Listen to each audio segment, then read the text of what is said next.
Welcome to Intersection Conversations, the show where we dive into the ever-evolving world of workplace diversity, equity, and inclusion.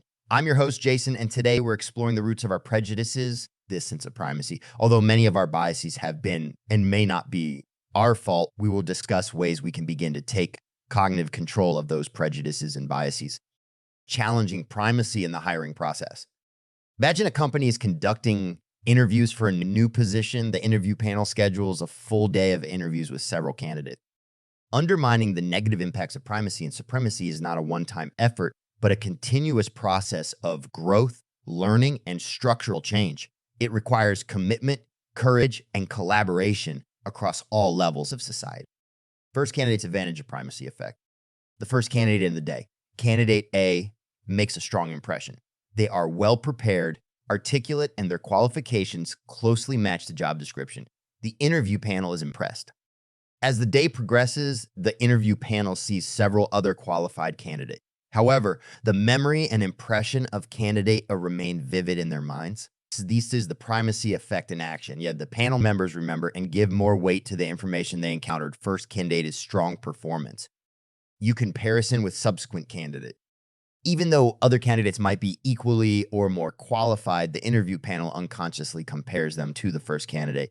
The strengths of candidate A have set a benchmark in the panel's mind. If a subsequent candidate, say candidate D, has a similar qualification or makes a similar point during the interview, the panel might unconsciously think, we've heard this before, or this isn't new or as impressive, even if candidate D presents it in the more compelling way. Decision-making bias. When the time comes to make a decision, the interview panel members find themselves particularly inclined toward candidate AA. The initial impression has a lasting effect, and even though they make an effort to evaluate each candidate fairly, the primacy effect influences their judgment.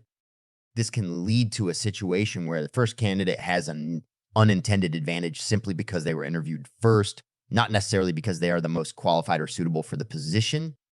Mitigating the primacy effect.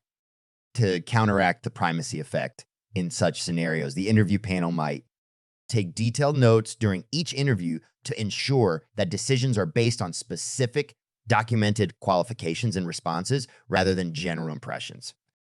Structure the interview process so that each candidate is evaluated against the same set of criteria in a consistent manner. To review all candidates again, and after the initial interviews are completed, possibly discussing each candidate's strengths and weaknesses without referring to the order in which they were interviewed. Be aware of the potential for the primacy effect and consciously remind themselves to give each candidate an equal chance regardless of the order of interviews. By recognizing the potential for primacy to influence decisions and taking steps to mitigate its effects, the interview panel can make a more equitable and balanced hiring decision. If you appreciate our approach diving into the roots of personal bias and other social reform topics with intellectual rigor and empathy, make sure to subscribe for future series released every month. And please subscribe and share so we can continue to empower you to use your voice. See you in our next series as we continue conversations, equipping you with tools to challenge patterns that are enabling oppression through unconscious bias and prejudice. Be well.